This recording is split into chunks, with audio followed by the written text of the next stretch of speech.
Всем привет, это Эффект Призм, и сегодняшнее видео специально для тех, кто только начинает осваивать программу DaVinci Resolve. И сегодня мы рассмотрим самые базовые принципы работы с DaVinci. Погнали!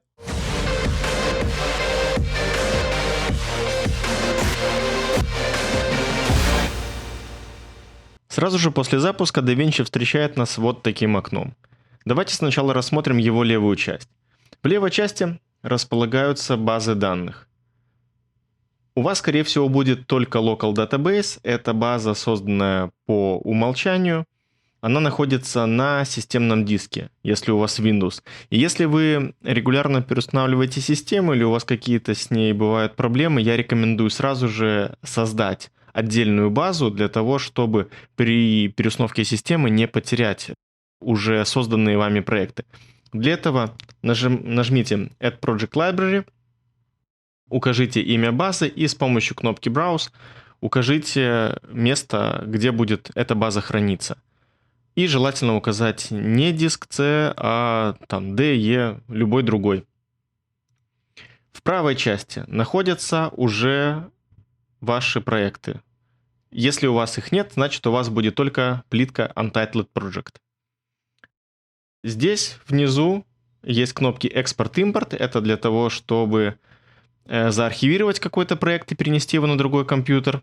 Ну, либо же импорт — это для того, чтобы уже принесенный проект с другого компьютера открыть здесь. Внизу кнопка New Project, понятно, создает новый проект. Кнопка Open открывает какой-то проект, если вы его выделили. Нажимаете Open, и проект открывается. В чем разница между Untitled и New Project? Разницы в целом по работе никакой. Единственное, что если вы нажимаете New Project, у вас DaVinci сразу спрашивает имя проекта, вы нажимаете Create, и у вас создается новый проект, который уже будет записан в базу данных.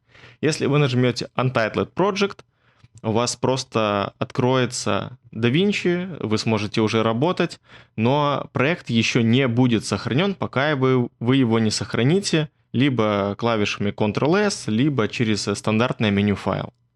Вот, собственно, и все, что нужно знать о начальном экране DaVinci. А теперь давайте создадим новый проект и пройдемся по вкладкам DaVinci. Сразу же после создания проекта DaVinci отправляет нас во вкладку Cut. Хотя я предпочитаю начинать работу с вкладки Media. Во вкладке Media мы добавляем файлы к нашему текущему проекту. Для этого просто находите папку, в которую вы сложили все файлики, с которыми планируете работать, и открываете ее. В моем случае это папка на диске D, демо. Чуть правее вы увидите все ваши файлы, которые лежат в этой папке. Если просто провести по видеофайлу, то можно его просмотреть в правой части в плеере. Вот так. Для того, чтобы добавить какой-то файл к проекту, его достаточно просто перетащить в нижнюю часть.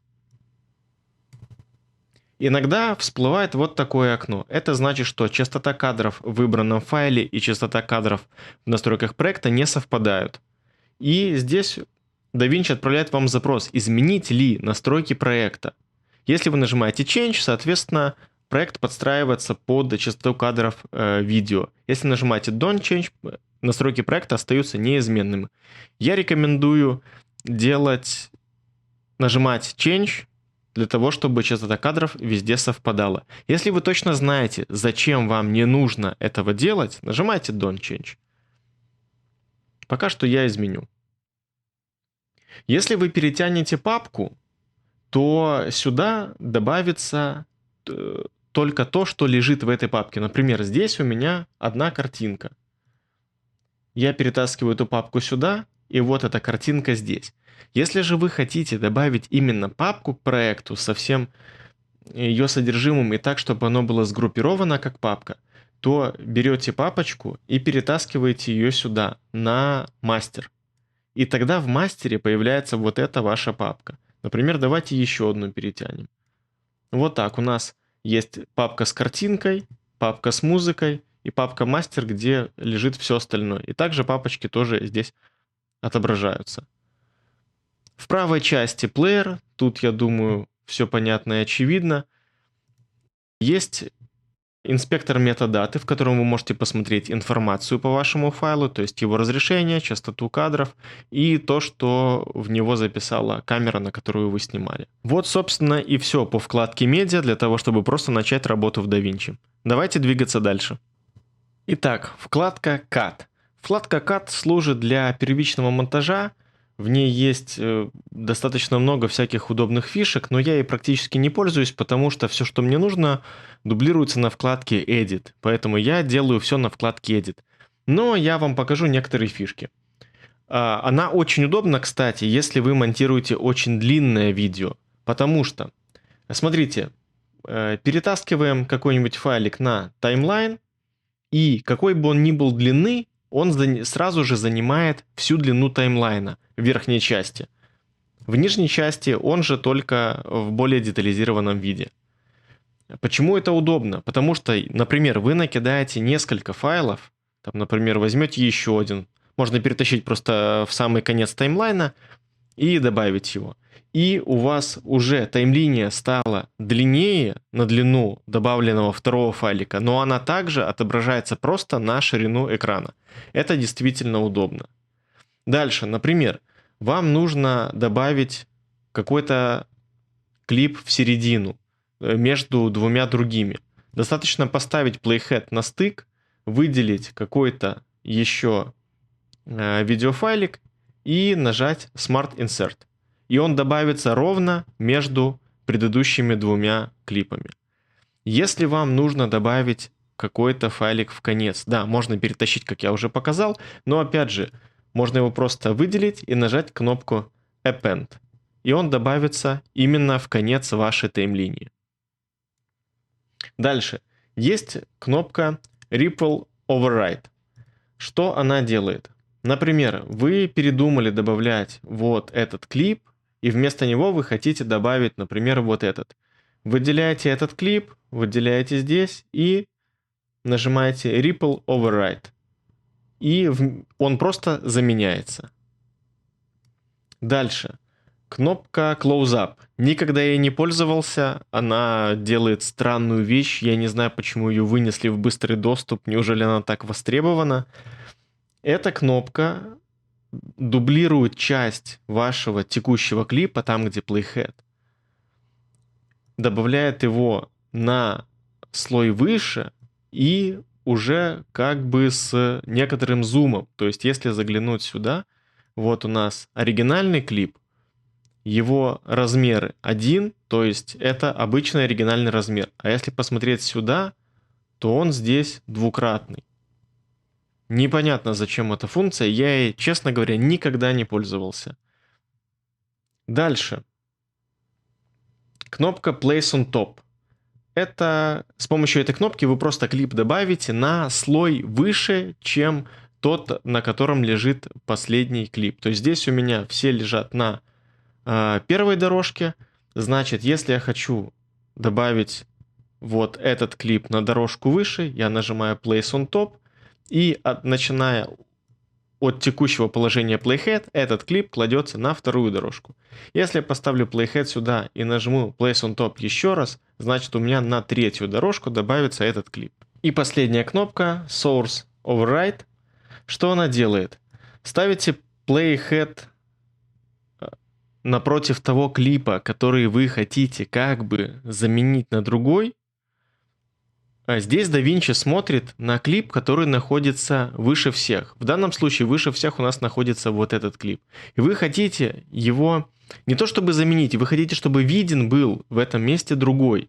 Вы выделяете другой клип, нажимаете Source Override, и он подставляет другой клип ровненько к началу вашего клипа, находящегося на верхней дорожке на данный момент. Ну, я надеюсь, понятно было. В принципе, я этими фишками практически не пользуюсь. Я все добавляю на вкладке Edit.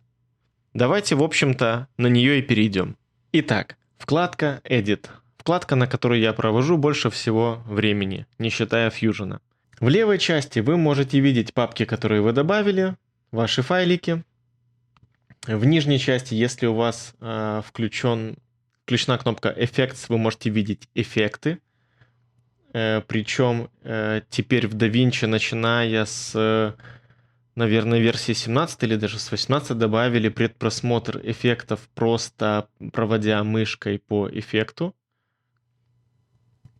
Так, почему Media Offline?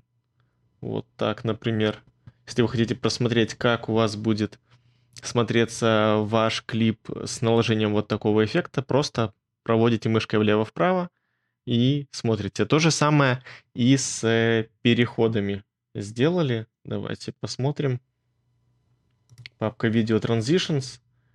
Есть, например, Blur Dissolve. Он показывает их между двумя соседними клипами. Давайте сделаем вот так.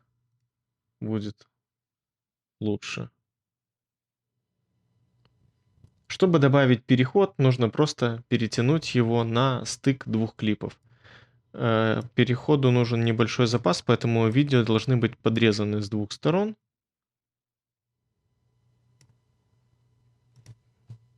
Так, и вот это видео тоже надо подрезать. Вот так. И такой переход будет работать. Дальше. Собственно, таймлайн. Я думаю, здесь все понятно, немного похоже на вкладку Cut. Здесь также вы просто перетаскиванием можете добавлять новые клипы, перетаскиваете клип выше, добавляется еще одна видеодорожка и так далее. Кнопки плеера, думаю, все понятно. Play назад, play вперед, перемотка к ближайшему концу или началу клипа. Кнопка для того, чтобы зациклить воспроизведение. То есть, когда у вас весь ваш таймлайн закончится, воспроизведение начнется опять сначала. Дальше. Эти кнопки полностью дублируют некоторые функции с вкладки Cut. Здесь Blade Mode. Это инструмент для разрезки ваших клипов. В любом месте, где вам нужно, нажимаете, выбрав этот элемент левой кнопкой мышки, и у вас клип просто разрезается. Дальше. Dynamic Trim Mode. Он работает вот с этим режимом, то есть режим обычного выделения. Если включен режим Trim Mode, то если вы перетаскиваете соседний клип, то тот клип, в сторону которого вы двигаете, тот клип, который вы хотите двигать, будет подрезаться. То есть вот так. И вы будете вставлять ваш клип на место как кусочка в другом клипе. Ну, я думаю, примерно понятно. И когда вы его оставите, то, собственно, он разрежется. Вот так. Далее. Вот такой режим. Trim Edit Mode. Этот режим что делает? Если у нас есть клип, подрезанный уже с двух сторон, но нас не совсем устраивает тот кусочек, который мы вырезали, то, включив этот режим, наводим наш курсор на клип, курсор меняется вот на такой, и теперь мы можем выбрать именно тот кусок видео, который нам нужен в пределах той длины, на которую мы уже его подрезали. Очень удобно, особенно когда у вас уже на таймлайне куча клипов, и вам тяжело будет сдвигать, потому что таймлайн очень длинный, то этим инструментом пользоваться просто супер. И вы, наверное, обратили внимание на вот такое обозначение: минус 4 секунды и 13 кадров. Если двигать, то это значение меняется. Что это значит? Это значит, что видео имеет рассинхрон со своей звуковой дорожкой на 1 секунду и 23 кадра. То есть должно быть вот так. И тогда рассинхрона нет. Хотя нет. Вот так. Потому что клип был вот такой. Почему я могу передвигать видео отдельно от его звуковой дорожки? Потому что здесь у меня не стоит Linked Selection. И что делает эта кнопка? Вот у меня есть видео и от него звуковая дорожка. Да, она пустая, но тем не менее она есть. Если я нажму эту кнопку, уберу все выделения и теперь потяну, у меня будет видео двигаться с тем звуком, который с ней слинкован. Дальше. Кнопка Магнит Snapping. Она просто помогает прицепить ваш playhead к краю клипа или стыком. Вот видите, я, например, нажму здесь, и он станет именно точно на стык. Очень полезная функция, часто очень пользуюсь. Магнит позволяет зафиксировать позицию какого-то клипа. Вот. Я выделил клип, нажал магнит, и теперь я больше не могу его сдвигать. К остальным это тоже относится. Маркеры и флаги я практически не использую. Возможно, когда-нибудь расскажу. Для меня эта функция не самая полезная. Дальше здесь можно менять масштаб таймлайна. Можно двигать этот ползунок, можно нажимать кнопки плюс-минус, можно зажать Alt и крутить колесико. Тоже все достаточно просто. Здесь кнопки тоже все относятся к масштабу таймлайн. Ну и еще одну, наверное, важную интересную функцию покажу. Например, взяли этот клип, вы его просматриваете в плеере, думаете, какой бы вам выбрать его кусочек. Нашли то, что вам нужно, например, остановили, нажали эту кнопку, обозначив тем самым начало того момента, который вы хотите добавить. Проиграли еще немного, решили, что вот, здесь вы закончите. Нажимаете вот эту кнопку, обозначаете конец этого кусочка. И теперь просто перетаскиваете на таймлайн уже именно этот вырезанный кусок. Если вам нужно его удлинить, то просто подвигаете курсор к краю клипа, дожидаетесь, пока курсор изменится вот на такой, и тянете. Здесь все достаточно просто. Далее, еще из интересных фишек вкладки Edit. Когда вы видите вот такой значок, потянув за него, его можно отклонить, и тем самым вы придадите началу клипа прозрачность. То есть смотрите, как это работает. Девушка будет проявляться постепенно. Вы можете укорачивать, удлинять этот период так, как вам удобно. И то же самое можно делать в конце клипа. Еще. Так, у меня включен замок. Например, у нас есть два клипа рядом. Они оба немножечко подрезаны. Давайте так сделаем, чтобы было удобнее. Но мне не нравится стык в этом месте, и я хотел бы его сместить. Если поставить курсор прямо на стык, он у вас станет вот таким, и вы сможете передвигать именно склейку, что тоже очень удобно. Ну что же, а сейчас давайте перейдем на мою любимую вкладку Fusion. Сильно много и подробно про Fusion я рассказывать не буду, потому что, во-первых, это можно делать бесконечно, а во-вторых, у меня в целом канал посвящен Fusion, поэтому расскажу просто самое основное касательно интерфейса и принципов работы с Fusion. Итак, в верхней части мы видим несколько переключателей. Это Media Pool, просто включает интерфейс, в котором вы можете найти ваши рабочие файлы. Effects открывает панель с эффектами. Clips открывает панель, в которой видны все клипы, которые находятся на таймлайне. То есть не путайте с медиапулом. Здесь все клипы, но если какие-то не добавлены на таймлайн, то здесь их не будет. И можно скрыть или открыть панель с нодами, то есть рабочую область. Иногда это надо для того, чтобы увеличить размер вьювера. Далее, вьюверы.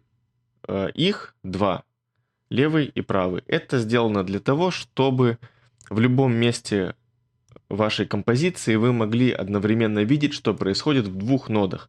Зачем это нужно? Например, сейчас у нас в правом вьювере находится нода Media Out. То есть здесь у нас то, что будет в финале. Ну, например, мы можем сейчас включить отображение ноды Media In в правом вьювере. Для этого нужно выделить ноду, нажать кнопку 2 на клавиатуре, либо же нажать правую точку снизу ноды. Таким образом. Ну и, например, давайте добавим ноду Blur. Через Shift подключим ее в нашу цепочку, скажем так, и выведем Blur в левый вьювер. И давайте немножечко подблюрим. Вот так. То есть мы видим исходник в правой части, а уже подблюренное в левой. И так можно делать с любыми нодами, сколько бы вы их ни добавили в рабочую область. Далее. Под вьюверами находится наш таймлайн. То есть здесь вы можете перетаскивать playhead, проматывать. Есть play в одну сторону, play в обратную сторону, стоп и перемотка в начало и в конец. И также кнопка, которая просто зацикливает воспроизведение. Далее, панель с быстрым доступом к нодам. Здесь абсолютно то же самое, что и находится в меню, которое вызывается через Shift-пробел. То есть вот это. Только сюда компания Blackmagic решила добавить те ноды, которые, по их мнению, вы используете чаще всего для того, чтобы их просто не искать. Чтобы их добавить, можно либо просто кликнуть, и она добавится где-то в свободном пространстве, либо можно перетащить в любое место, куда вам необходимо. А если зажать Shift, то можно сразу и подключить цепочку. По самим нодам буквально несколько слов. У каждой ноды, практически у каждой ноды, есть желтый вход. Это, как правило, ее основной вход. Если он всего может принимать в себя один поток, то он будет желтым. Либо же вы можете на него навести, и у вас появится подсказка, для чего этот вход в принципе нужен. В данном случае это просто input, то есть единственное, что можно подключить, это нашу основную цепочку. Ну и есть синий. Синий служит, как правило, для масок. Что делает маска? Маска ограничивает площадь эффекта, скажем так. То есть, вот у нас есть, например, блюр. Если мы подключим к нему маску в виде круга, то получится вот так. То есть блюриться у нас будет только то, что внутри маски. Либо же, если мы маску инвертируем в инспекторе, то у нас будет блюриться все, кроме эллипса. Это основы работы с нодами, и нод существует очень много разных, и бывает, что подключается не только какая-то основная цепочка плюс маска, но и много всего. Как правило, входы подписаны, поэтому не пугайтесь, просто посмотрите, какой вход за что отвечает, и вы достаточно быстро разберетесь, что куда подключать. Помимо уже упомянутых кнопок есть еще Spline. Он открывает Spline Editor. Это редактор скорости анимаций. Не только скорости, здесь можно зациклить анимации, сделать их зеркальными и много всего другого. В моих роликах периодически проскакивает информация об этом эдиторе, так что смотрите. Дальше, Keyframes. Здесь мы редактируем наши ключевые кадры. Например, если мы хотим сделать, допустим, плавный блюр, вот мы в нулевом кадре делаем блюр нулевой, а, например, к 150 кадру у нас конкретно все замыливается. И если мы это проиграем, получится вот так. Левый вьювер. Вот, но, к примеру, мы решили, что 150 кадров слишком много, и давайте сделаем-ка в 100 кадре у нас уже будет все полностью замылено. Тогда мы открываем Keyframes, находим Blur. Итак, и смотрим, что сейчас у нас ключевой кадр стоит в 150 кадре, но нам нужно поставить его в 100. И мы просто так, потянулись оба. Было выделено. Просто перетаскиваем один ключевой кадр в 100 кадр. И теперь все. У нас анимация завершится к 100 кадру. А в сплайне мы можем сделать это просто более плавным. Выделяем блюр, нажимаем кнопку Zoom to Fit, и вот мы видим, что блюр у нас в нулевом кадре начинает увеличиваться, и к 100 кадру анимация завершается. Мы просто берем, выделяем обе ключевые точки анимации и нажимаем либо кнопку S на клавиатуре, либо кнопку здесь Smooth. И таким образом у нас анимация характеризуется уже кривой линией, а не прямой. И она у нас вначале будет замедлена и будет плавно увеличивать свою скорость, а потом в конце будет плавно замедляться. Либо же можно сделать, например, вот так. Тогда у нас получится в начале будет плавно-плавно набирать скорость анимации, а в конце она резко возрастет. Вариантов здесь на самом деле очень много. Плюс, как я говорил, анимацию мы можем опять вернуть в прямое состояние. Можно сделать ее такой, можно такой. Давайте лучше сделаем сглаженной. Можно и сделать такой вариант, называется пинг-понг. То есть она у нас будет туда-сюда происходить. Можно ее зациклить. То есть она будет все время повторяться. И так далее. Дальше здесь есть метадата. Показывает метадату нашего видеофайла. В принципе, на других вкладках это все тоже есть, вы это уже видели. Ну и инспектор, естественно, так же, как и на вкладке Edit, где мы настраиваем все, что можно настроить для какой-то конкретной ноды. Blur, там, Transform, Media Out и так далее. Вот. Ну и, наверное, для начала работы этого вполне достаточно. Поэтому давайте двигаться во вкладку Color. Вкладка Color.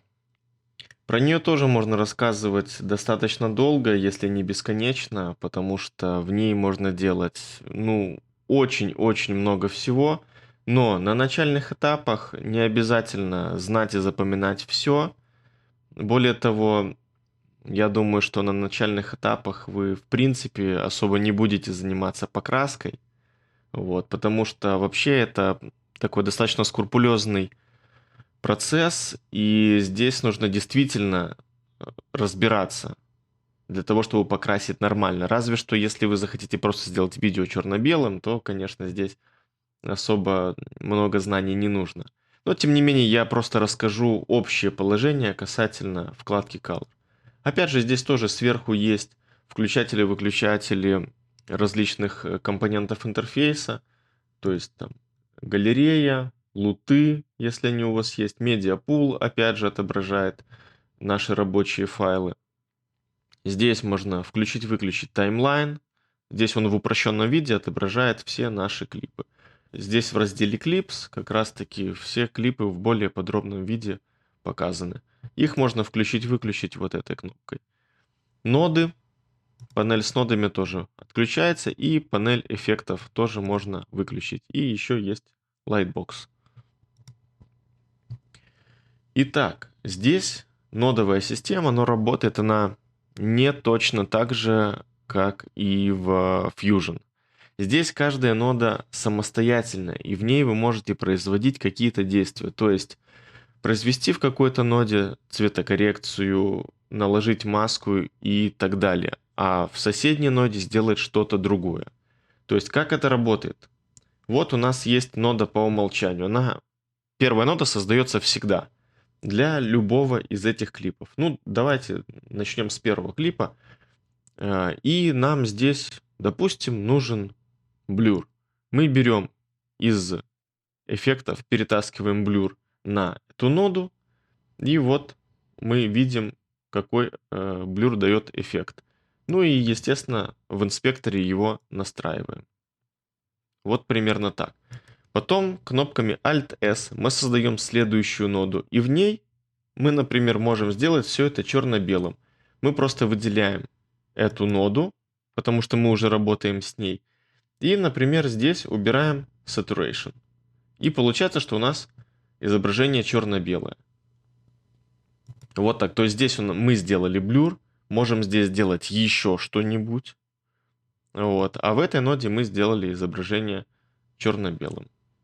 Вот примерно так это работает. И если вы, например, еще используете маски, давайте эту ноду пока уберем. Блюр мы тоже уберем. Допустим, мы используем маску, ну, пусть будет просто квадратная маска. Что-то мы выделили. Вот такая маска будет. И если нам нужно отрезать этой маской то, что у нас вокруг, то есть как это делается в целом во Fusion, то нам просто нужно добавить еще альфа-канал.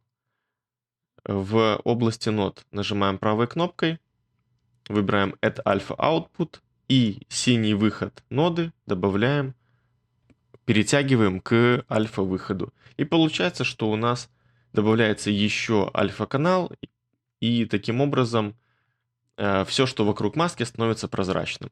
Это тот же самый принцип, который работает и во Fusion, только там не нужно добавлять альфа-канал, там уже изначально все работает именно так. Просто вкладка Color работает в принципе по-другому, и поэтому там нужно делать вот такие вот манипуляции.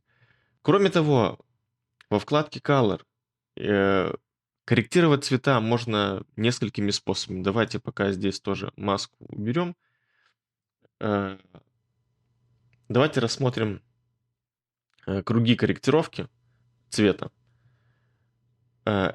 Круг лифт отвечает за коррекцию темных участков. Например, мы хотим сделать темные участки, добавить им красного. И именно в более темных областях нашего клипа будет добавляться красный цвет. Вот как можете видеть. А, например, здесь вот светлое небо, оно таким же светлым и остается. И с голубым оттенком больше, нежели с красным. Давайте сбросим пока. Гамма отвечает за средние тона, соответственно. То есть, если мы красный добавим к средней яркости. То есть, здесь, видите, вот сюда больше добавляется красный. Ну и гейн добавляет, регулирует, точнее, более светлые участки видео. То есть, если мы добавим красный, то, видите, он добавляется, да, к светлой части неба, опять же. Очень сильно пересекается с гаммой, ну, вот такое видео. А колесо offset добавляет... Так, прошу прощения, здесь должна быть единичка. А колесо offset добавляет какой-то цвет в целом на все видео. То есть, если мы, допустим, добавим зеленого, зеленый равномерно добавится ко всему клипу.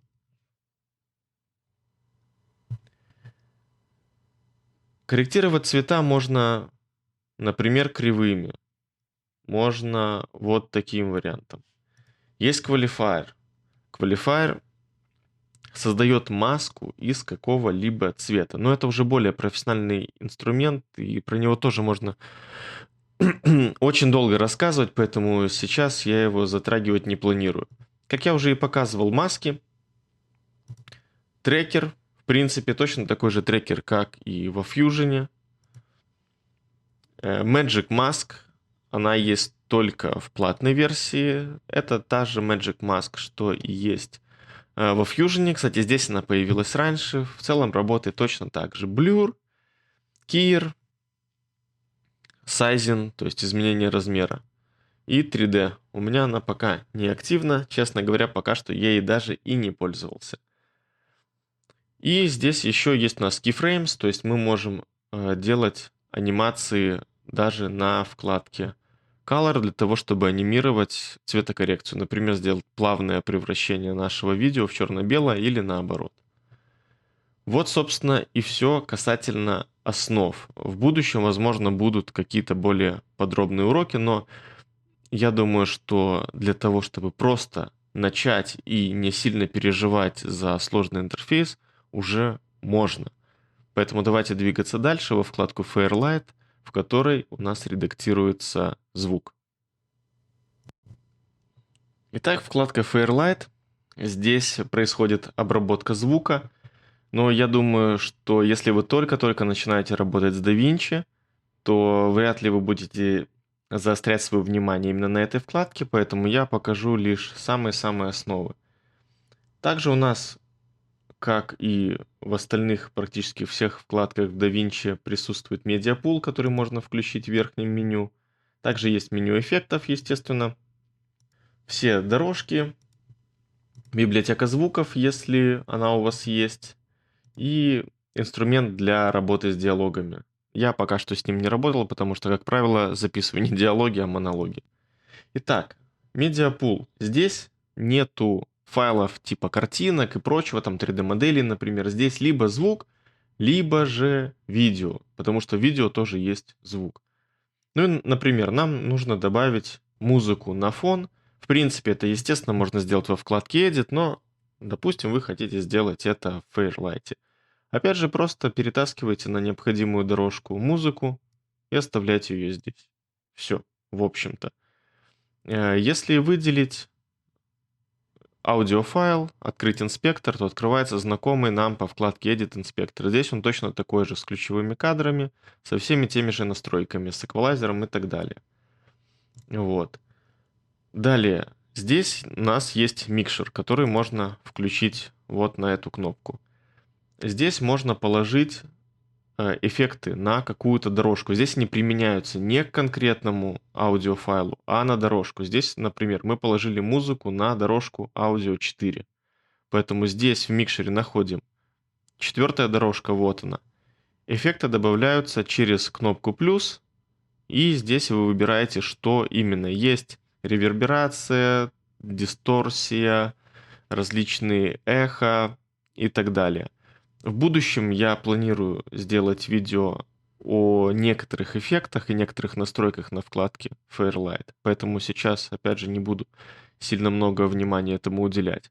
Есть эквалайзер, который распространяется, опять же, на всю дорожку. Он точно такой же, как и эквалайзер для отдельных аудиофайлов, как на вкладке Edit, так и здесь же. Вот, я думаю, в целом, как работает эквалайзер, вы представляете, и здесь он не отличается от других. Ну и есть еще настройка Dynamics. Тут у нас есть шумодав и есть компрессор звука. Кстати, о шумодаве, о компрессоре я тоже буду делать отдельное видео в будущем, поэтому следите за обновлением на канале. А также шумодав, кстати, он есть в качестве эффекта. Вот здесь он находится Restoration, Noise Reduction. И у него есть автоматический режим работы. Достаточно качественно, кстати, убирает шумы. Если звук у вас записан, например, на улице и попадают какие-то посторонние звуки, то очень даже неплохо он может их удалить. И причем он доступен в бесплатной версии DaVinci. Ну а сейчас давайте перейдем на вкладку «Экспорт», и я покажу, как можно выгнать уже готовое видео.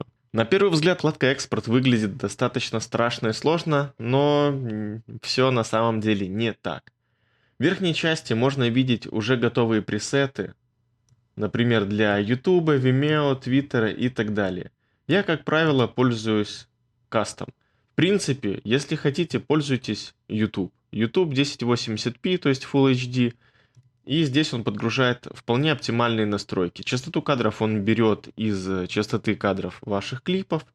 Resolution уже стоит Full HD и так далее. И вам нужно лишь нажать Add to Render Queue, выбрать, куда вы будете сохранять. Ну, допустим, пусть у меня будет в этой папке под именем 1, 2, 3. Сохраняем. Получается, что у меня видео будет рендериться в F-YouTube с именем 1, 2, 3. И здесь у нас появилась так называемая Job 1. И вам остается только нажать кнопку Render All, и начнется рендер, и файлик вы найдете вот в этой папке. Я, как правило, пользуюсь Custom Export. Здесь все не намного сложнее. Здесь точно так же указываете имя файла, указываете папку, куда вы хотите отрендерить ваш файлик. Указываете формат. Я, как правило, использую MP4, кодек H264, также энкодер. Эта опция доступна в Studio Version. Я выбираю энкодер NVIDIA, потому что тогда будет рендер происходить на видеокарте, и это примерно раз в 10 быстрее, чем на процессоре. Если у вас эта настройка недоступна, у вас будет рендер происходить на процессоре, да, дольше, но тем не менее все нормально отрендерится по итогу. Остальные настройки я, как правило, не трогаю в принципе. На начальном этапе вам будет вполне достаточно настроек по умолчанию. Также можно экспортировать только аудио. И вот, в принципе, и все, что нужно знать для начинающего на вкладке «Экспорт». Ну что ж, я думаю, видео было вам полезным. Спасибо за просмотр. Всем пока.